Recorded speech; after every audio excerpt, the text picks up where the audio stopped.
นี่พี่น้องงูสิงเขาเอามาสีหญ้าให้เห็นงูเขาก็ไหลตีเอาพี่น้องเขาก็เลยต้มกินตอนเที่ยงเลยทักทายสบายดีพ่อแม่พี่น้องหมดทุกคนนะนี่ก็พาพี่น้องมากินต้มงูสิงพี่น้องเขามาสีหญ้า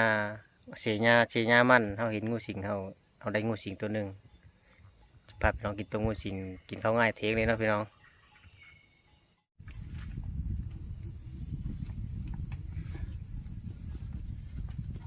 จี้พี่น้องจี้เอาเก็บมันออกก่อน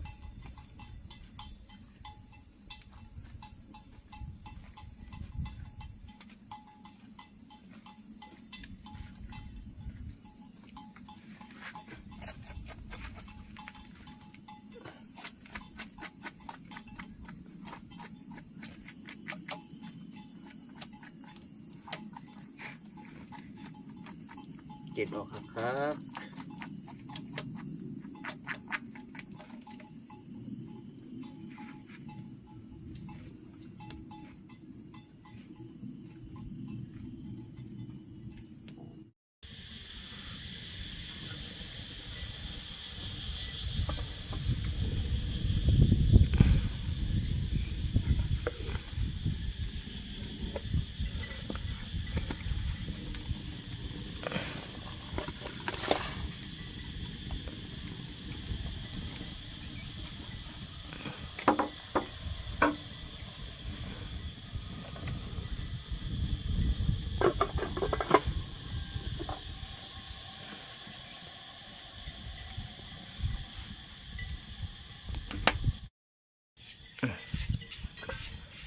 พดแล้วพี่น้องพดแล้ว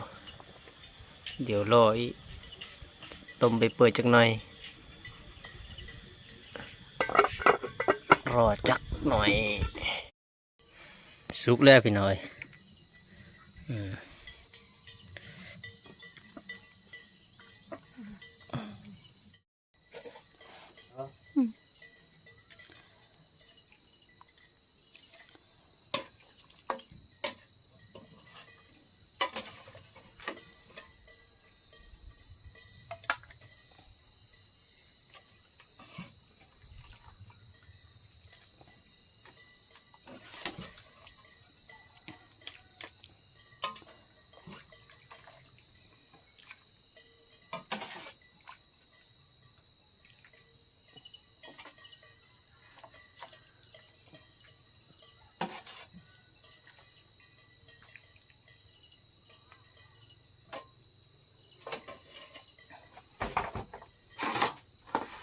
โอ้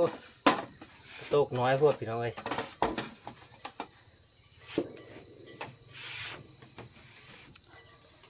ไข่ก็มีปลาปิ้งแม่ไข่งูเลยน้องไข่ใกล้แก้วเอาแปลงแก้วก็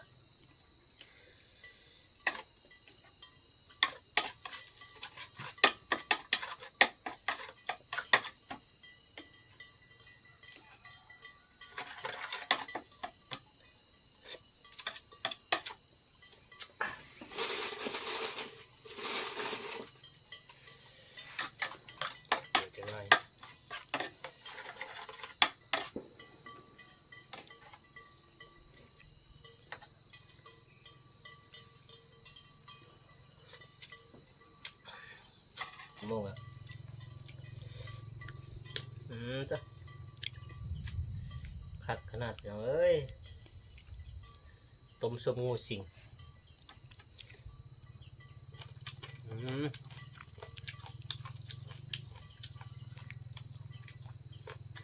ท่านเปื่อยไปเลยพี่น้อยท่านเปื่อยครับ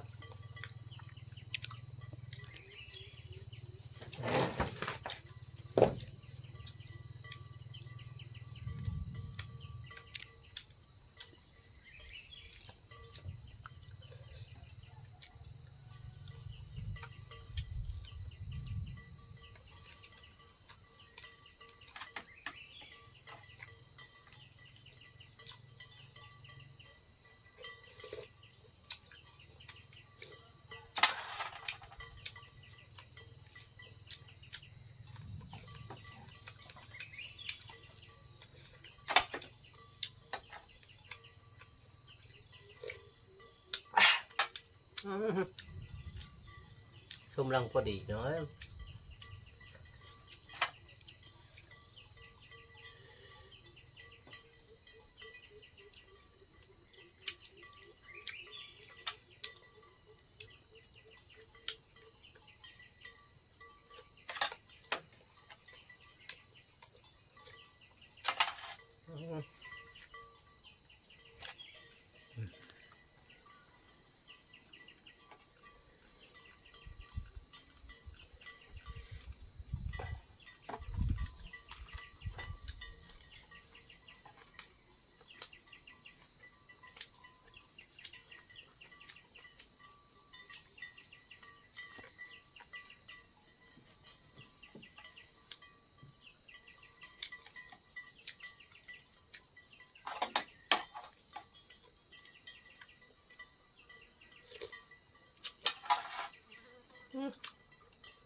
พักนักเนาะ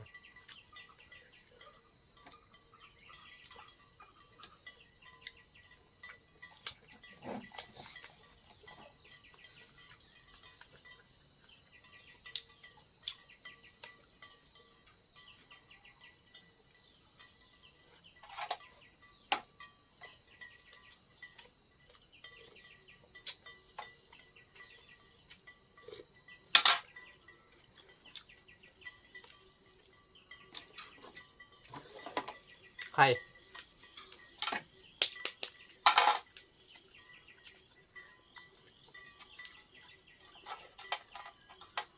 ไข่เป็ดดีไปเนาะ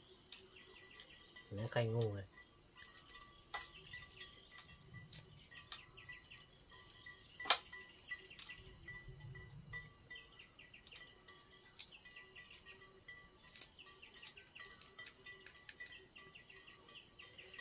เกะเนี่ย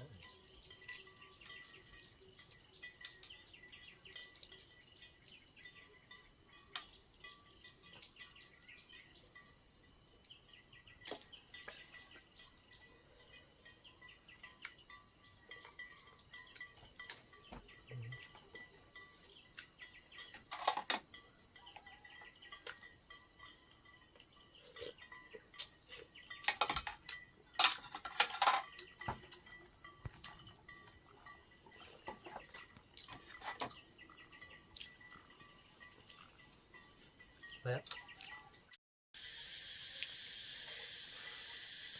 คลิปนี้ก็ประมาณนี้แหละพี่น้องเอ้ยก็